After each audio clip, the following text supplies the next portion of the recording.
मित्रों, जो जो लोकसभा का चुनाव आगे बढ़ता जा रहा है, कांग्रेस के चेहरे से नकाब उतरता चला जा रहा है और वो देश के अंदर, भीतर और बाहर सब तरफ से वो नकाब उतर रहा है। आज पुनः एक बार राहुल गांधी जी, जिसके शागिर्द हैं, उनके कुख्यात उस्ताद सैम पित्रोदा साहब ने भारतीय संस्कृति, भारत की पहचान और भारतीय लोगों की पहचान के बारे में बेहद आपत्तिजनक बयान दिया है। अब ऐसा लग रहा है कि यह विषय, कांग्रेस पार्टी जिस सीमा तक जा रही है, यह विषय चुनाव का नहीं रह गया है, यह विषय राजनीति का नहीं हो गया है, यह विषय भारत के अस्तित्व का हो गया है। क्योंकि अब भारत के अस्तित्व पर सीधा सवाल उठाया जा रहा है। उन्होंने अपने बयान में एक इतनी आपत्तिजनक बात कही, जो कि मैं आपको एक 20-25 सेकंड का सुनाना चाहता हूं।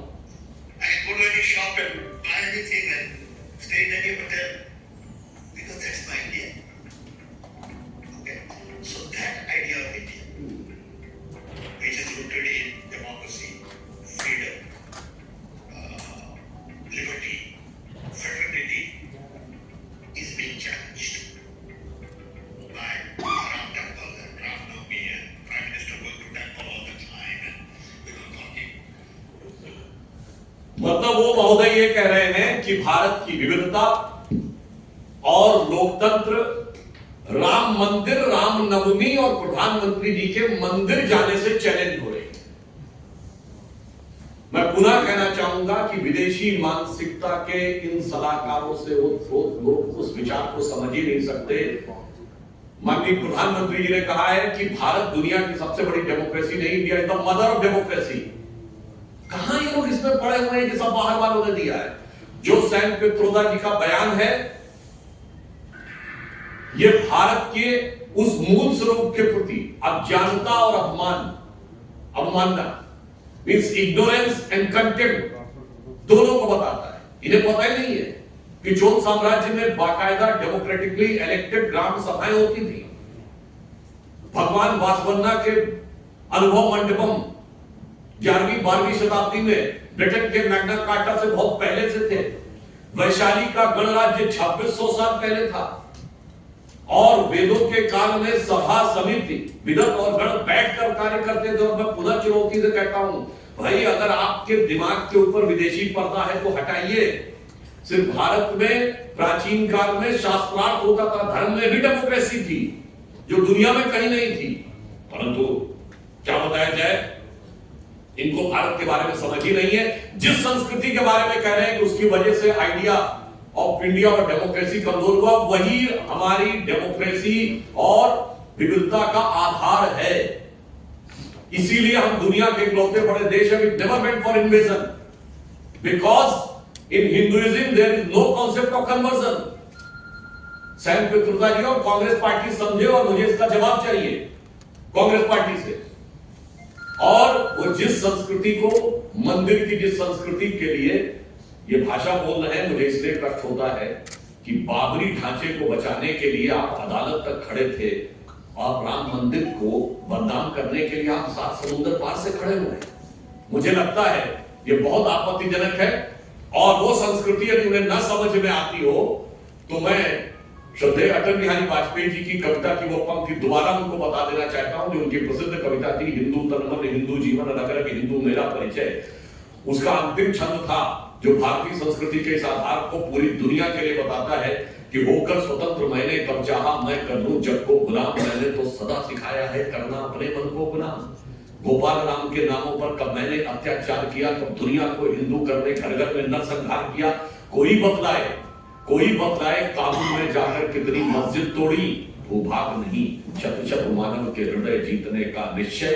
हिंदू तन मन हिंदू जीवन रग रग हिंदू मेरा परिचय। ये वही हिंदू संस्कृति है जिसके लिए माननीय प्रधानमंत्री जी ने कहा तो मदर ऑफ डेमोक्रेसी है। अब इसके आगे तो और भी भयानक बातें उन्होंने कही जो आपके संज्ञान में होगा कि भारत के पूरे अस्तित्व पे सवाल। मुझे समझ में नहीं आता, वो कह रहे हैं उत्तर भारत वाले व्हाइट हैं, ये पश्चिम भारत वाले अरब हैं, तो पूरब भारत वाले चाइनीज हैं, तो दक्षिण भारत वाले अफ्रीकी हैं। मेरे भाई, मैं पूछना चाहता हूं, ये कांग्रेस का नेतृत्व तो फॉरेन ओरिजिन का क्या हो गया? आप सारे भारतीयों का ओरिजिन फॉरेन में ढूंढने लगे। मैं पुनः कह रहा हूं, कांग्रेस का विदेशी मूल का नेतृत्व आने के साथ उत्तर, दक्षिण, पूरब, पश्चिम सब जगह भारतीयों को विदेशी मूल का ढूंढने लगे। ये भारत के अस्तित्व पर, भारत की पहचान पर, और मैं कहता हूं देश के करोड़ों लोगों से, ये है आइडिया ऑफ इंडिया की लड़ाई। ये आइडिया ऑफ इंडिया क्या है? ये वही विदेशी मानसिकता है जो अंग्रेजों ने, मुगलों ने हमारे दिमाग में भरी थी। ये कौन सब बाहर से आए थे कि हिंदुस्तान में एक सराय था। आप सबको याद होगा, हम लोगों ने बचपन में बहुत सुना था, वो शेर दूरदर्शन पे आता था, सरजमीन हिंद पर अक़वाम आलम के फिराक, काफिले बसते गए हिंदुस्तान बनता गया। ये काफिले में सराय बनाने वाले हिंदुस्तान का कॉन्सेप्ट है। हम इस कॉन्सेप्ट को कतई नहीं मानते। हम उस कॉन्सेप्ट को मानते हैं जिन्हें उन्हें न समझ में आता हो कि उत्तरम यत् समुद्र से दक्षिणम च हिमाद्रि भी वर्षम यत् भारत नाम भारतीय से संतति। जो समुद्र के उत्तर में और हिमालय के दक्षिण में भूभाग है, वह एक महान देश है जिसमें रहने वाला हर देश भारतीय माना जाता है। इसलिए अब मैं ये कह सकता हूं कि ये कांग्रेस की मानसिकता बहुत साफ है। भारत को अंदर से तोड़ो, उत्तर दक्षिण में तोड़ो, तमिल हिंदी में तोड़ो, अगड़े पिछड़े में तोड़ो, दलित सवर्ण में तोड़ो, उत्तर भारतीय मराठी में तोड़ो, बंगाली पंजाबी में तोड़ो, और बाहर से जोड़ो। यानी भारत को अंदर से तोड़ो और विदेश से जोड़ो, ये इनका कॉन्सेप्ट है।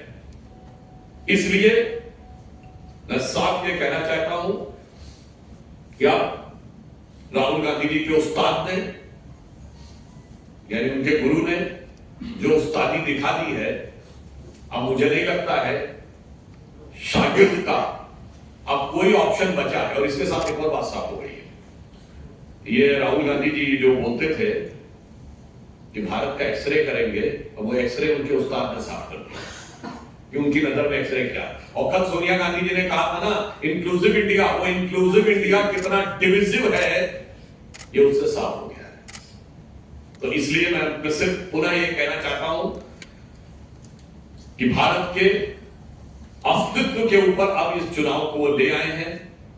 ये विदेशी मानसिकता और विदेशी प्रभाव के भारत बनाम स्वदेशी और स्वाभिमानी भारत के बीच की लड़ाई है। धन्यवाद। अब मैं माननीय राजीव चंद्रशेखर जी से